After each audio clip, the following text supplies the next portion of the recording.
Welcome back to another technical deep dive here in the debug zone.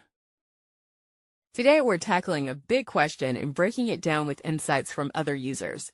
Hopefully this clears up some misconceptions and helps you get the answer you need. So buckle up, stay a little curious, and let's jump right in.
And that's a wrap.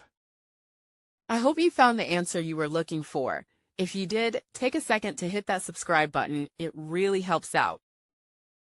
And let me know in the comments which solution worked best for you. See you next time in the debug zone.